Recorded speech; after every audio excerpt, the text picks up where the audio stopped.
एका छोट्या गावात जिथे दिवस उबदार होते आणि मुलांच्या हास्याने हवा भरली होती, तिथे जेसन नावाचा मुलगा होता. जेसन इतर 6व्या वर्गाप्रमाणेच होता. त्याच्याकडे डिंक विकण्याची अपवादात्मक प्रतिभा होती. प्रत्येक रंगीबेरंगी परमध्ये 5 च्युई स्टिक्ससह त्याने त्याचे पॅक प्रत्येकी फक्त 25 सेंट्सला विकले.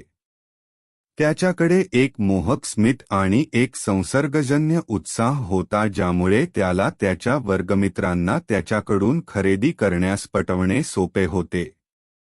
इतर मुलांनी त्यांचा भत्ता खेळणी किंवा स्नॅक्सवर खर्च केला, तर जेसनला त्याच्या छोट्या गुंतवणुकीला भरभराटीच्या व्यवसायात रूपांतरित करण्याचा मार्ग सापडला. त्याच्या उद्यमशीलतेने एक ठिणगी पेटवली ज्याकडे इतर दुर्लक्ष करू शकत नाहीत. दररोज सुट्टीच्या वेळी एखाद्या लहान दुकानदाराप्रमाणे त्याच्या पाठीवर डिंकाने भरलेले बॅकपॅक घेऊन तुम्ही त्याला खेळाच्या मैदानाभोवती फिरताना पाहू शकता.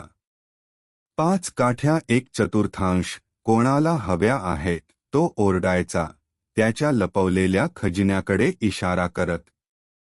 त्याच्या वर्गातल्या मुलांना जेसन हा गम विकणारा माणूस आहे हे कळायला फार काळ गेला नाही.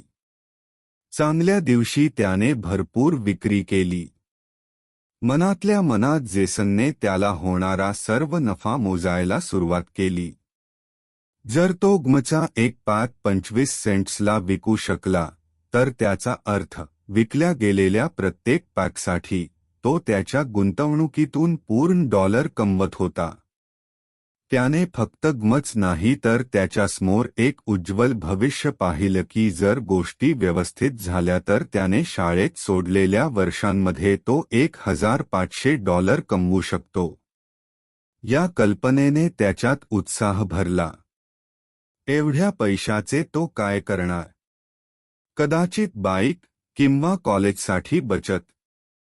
जेसनने त्याचा छोटासा व्यवसाय वाढवताना त्याचा मित्र बेन आश्चर्याने पाहिला. बेनने जेसनच्या कौशल्याची प्रशंसा केली असली तरी तो स्वतःला त्याच प्रकाशात पाहू शकला नाही. मला वाटत नाही की तुमच्याइतके कोणीही विकू शकेल, त्याने मान हलवून कबूल केले. जेसन खास होता आणि बेनला समजले की जेसनने मन वळवण्याची देणगी प्रत्येकाकडे नसते. एके दिवशी ते एका पुस्तकात अडखळले ज्यात एक जादूचा फॉर्म्युला जाहीर केला होता जो कोणीही विश्वासूपणे पाळल्यास श्रीमंत होऊ शकतो.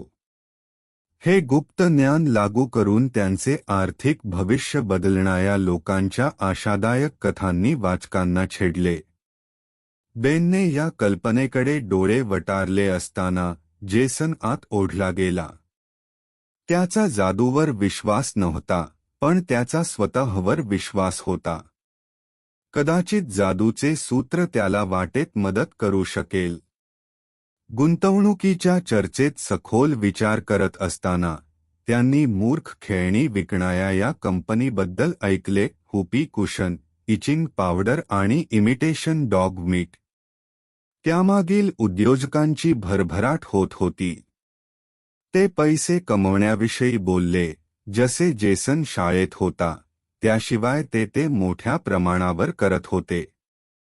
जेसनच्या मनात त्याच्या बिझनेस मॉडेलचा विस्तार कसा करायचा या कल्पनेने धाव घेतली. तो वाढवू शकतो किंवा कदाचित इतर मुलांबरोबर सहयोग करू शकतो, त्यांची संसाधने अधिक फायद्यासाठी एकत्र करू शकतो. तरुणपणाचा उत्साह असूनही जेसनने त्याच्या पैशाची गुंतवणूक करण्याच्या विविध पर्यायांबद्दल जाणून घेतले. तो आपली कमाई बँकेत घेऊन जाऊ शकतो आणि ती थोडी वाढू देऊ शकतो किंवा आपल्या प्रवृत्तीवर विश्वास ठेवून स्थिर उत्पन्न मिळवू शकतो हे जाणून तो आपला नफा कर्ज देऊ शकतो. अनेक मार्ग त्याच्या पुढे ठेवलेले, संभाव्यतेने परिपूर्ण आणि जेसन त्यांना शोधण्यासाठी उत्सुक होता. उल्लेखनीय विक्रीमुळे जेसनचा गम व्यवसाय भरभराटीस येऊ लागला. खरं तर पुढच्याच वर्षी त्याने तब्बल $10 दशलक्ष विकले. होय, तुम्ही ते बरोबर वाचले आहे. $10 दशलक्ष किमतीची कंडीलेपित स्वप्ने. त्याने मोठी स्वप्ने पाहिली. त्याच्या यशाचा स्फोट झाला आणि त्याला त्याच्या गम साम्राज्याच्या मूल्यांबद्दल विचार करायला लावला. त्याला असे समजले की त्याच्या विक्रीतून मिळालेल्या कमाईचा अर्थ त्याचा व्यवसाय सुमारे $12 दशलक्ष इतका आहे आणि ज्याला गुंतवणूक करायची आहे त्याच्याशी तो शेअर करण्यास तयार होता. प्रत्येक वेळी त्याने ही कल्पना सामायिक केली तेव्हा संभाव्य गुंतवणूकदार त्याच्या नफ्याच्या एका भागासाठी त्याला काय देऊ शकेल याची त्याने गणना केली. तेव्हा त्याने आणि बेनने व्यवसायाच्या 1% साठी $1,20,000 सारख्या आकड्यांबद्दल बोलायला सुरुवात केली. हे फक्त एक काल्पनिक दृश्य होते, तरीही त्या दोघांमध्ये उत्साह वाढला. पण एकट्या आकड्यांनी पूर्ण कथा सांगितली नाही. ते शेअर्सच्या किंमती आणि नफ्याचे नमुने पाहण्यास शिकले, जसे घड्याळावर मिनिटे टिकतात. त्यांनी पाहिले की किंमती ऋतू किंवा हवामानाप्रमाणे कसे चढउतार होतात, आनंदाच्या किंवा निराशेच्या वेळी बदलतात. जेव्हा त्यांनी क्रीडा संघातील खेळाडूंशी तुलना केली तेव्हा आशा पिकला. प्रत्येकजण त्या एका उत्कृष्ट खेळाडूने त्यांना विजयाकडे नेण्याची आशा बाळगली. तरीही जेसनला हे देखील समजले की गुंतवणूक ही रोलरकोस्टर राईडसारखी आहे. हे एकाच वेळी आनंददायक आणि भयानक असू शकते. आर्थिक शब्दसंग्रह आणि कार्यपद्धतींमध्ये ते मग्न असताना त्यांना सुरक्षिततेच्या मार्जिनबद्दल शिकायला मिळाले. एक तत्त्व जे ते त्यांच्या सर्वात कमी किंमतीत असताना स्टॉक खरेदी करत आहेत याची खात्री करण्याविषयी होते. अशा प्रकारे संभाव्य नुकसानापासून संरक्षण प्रदान करते. दुर्दैवाने त्यांना मिळालेले सर्व ज्ञान असूनही ते या वस्तुस्थितीपासून वाचू शकले नाहीत की कधीकधी बाजारातील तज्ज्ञ देखील संघर्ष करतात. मुलांनी द कराटे किड नावाचा चित्रपट आणला, जिथे नायकाने कठोर परिश्रम करून संयम आणि शिस्त शिकली. कनेक्शन स्पष्ट होते.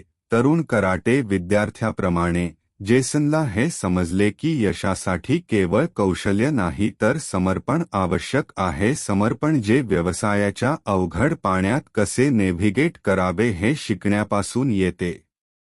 जेसनचा नफा वाढतच गेला आणि लहान लहान तरुणांच्या व्यवसायातून अधिक महत्त्वाच्या उद्योगाकडे जाण्याच्या पद्धतींनी त्याला व्यस्त आणि केंद्रित ठेवले.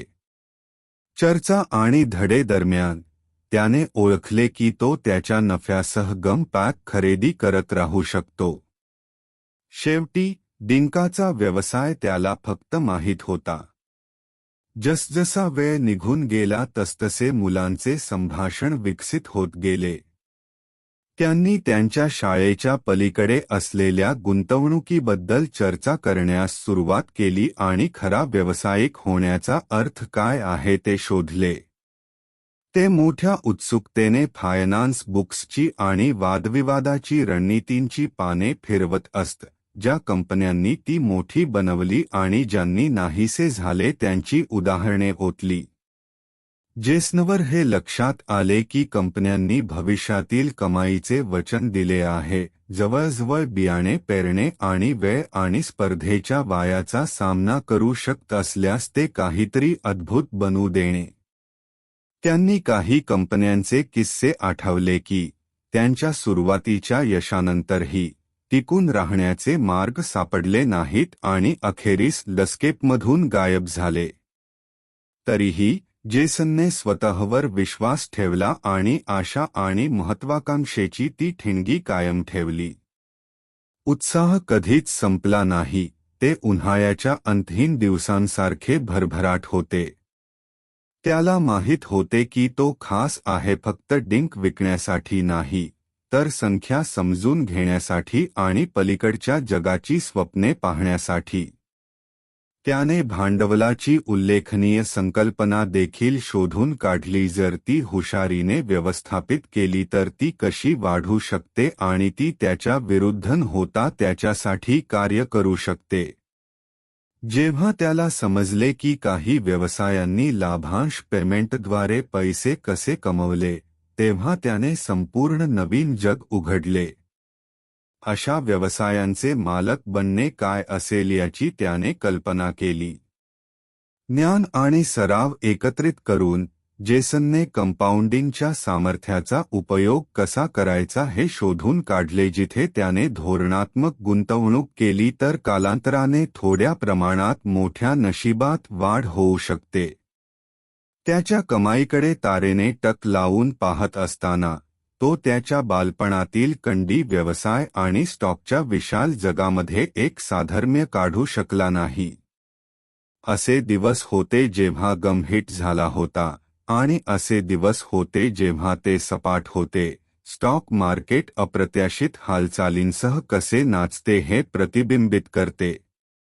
आव्हानाच्या क्षणी तो भूतकाळातील चुकांमधून शिकला आणि जेव्हा नफा वाढला तेव्हा रोमांच उन्हाळ्याच्या स्वच्छ रात्री फटाक्यांसारखा होता. प्रत्येक साहसासह मुलांनी शिस्त, संयम आणि लवचिकतेचे धडे आत्मसात केले.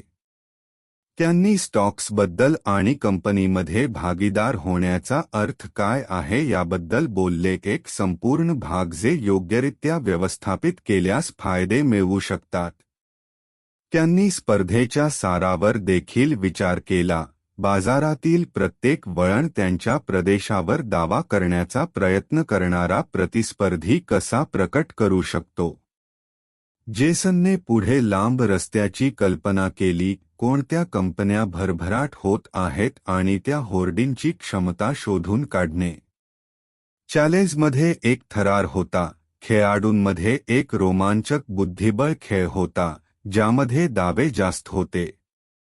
त्याच्या लक्षात आले की काही व्यवसाय विशिष्टतेवर, अनन्य वस्तूंवर भरभराट करतात, जे काही असले तरी ते च्युइंग गमच्या पॅक नंतर पॅकपासून वेगळे होते.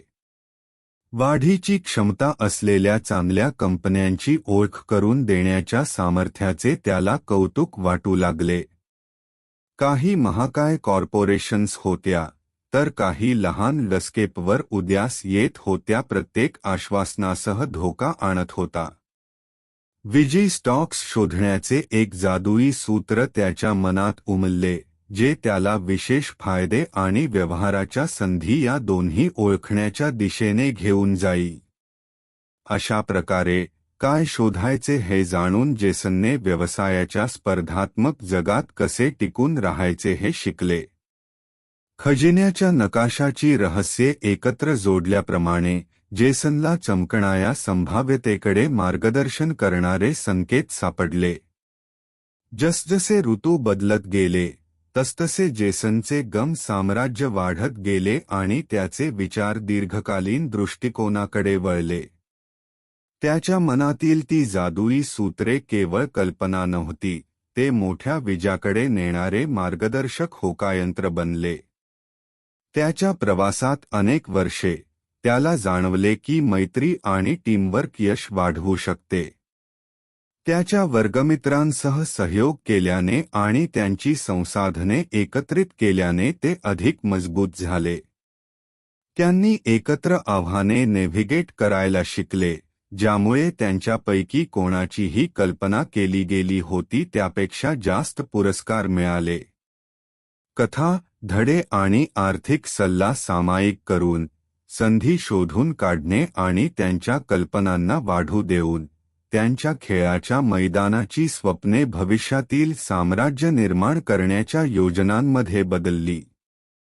जेसन त्याच्या गम पॅक विकत राहिला. आनंदाचे छोटे तुकडे, आकांक्षा आणि दूरदृष्टीचा पाया तयार केला. व्यवसाय वाढवणे, गुंतवणूक समजून घेणे आणि प्रत्येक यश साजरे करणे या साहसाने त्यांचे उत्साह एकावेळी एक चतुर्थांश जिवंत ठेवले. बालपणीच्या महत्वाकांक्षेच्या हास्याने रंगवलेल्या रंगीबेरंगी कथांमध्ये जीवन फुलले. एक परीक्षा जी गम, हास्य आणि मैत्रीने भरलेल्या वर्षानुवर्षे विणलेल्या स्वप्नांच्या समृद्धतेने रंगलेली आहे. त्यांचा मध्यम शालेय प्रवास संपुष्टात आला असताना त्यांनी हायस्कूलच्या दिशेने पाहिले आणि उद्योजकतेच्या रोमांचक जगात त्यांनी पहिली पावले टाकली हे लक्षात आले. गमचा गोड सुगंध आणि सामायिक उत्कटतेने बनलेली मैत्री सोबतच त्यांना समजले की त्यांची नुकतीच सुरुवात आहे. कालांतराने जेसनच्या गम साम्राज्याला नवीन आव्हाने, चाचणी आणि संधींचा सामना करावा लागेल. वाढीचा प्रत्येक टप्पा मित्र आणि शत्रू दोघांकडून शिकलेल्या धड्यांप्रमाणेच. हे केवळ नफ्याबद्दलच नाही तर प्रवासातील प्रत्येक आनंद, वाटेत शिकलेला प्रत्येक धडा, त्यांना केवळ श्रीमंतीच नव्हे तर प्रश्न, शा आणि चिरस्थायी स्वप्नांनी भरलेल्या अर्थपूर्ण जीवनाकडे नेणारे आहे. त्यांचे भविष्य. आणि म्हणून जेसन या गम उद्योजकाची कहाणी उलगडते महत्वाकांक्षा, उत्कंठा आणि काहीतरी चांगले घडवण्याचे जुने स्वप्न. त्याच्या बॅकपॅकमध्ये डिंक भरलेले आणि कल्पनांनी भरलेले हृदय. जेसन नुकतीच सुरुवात करत होता.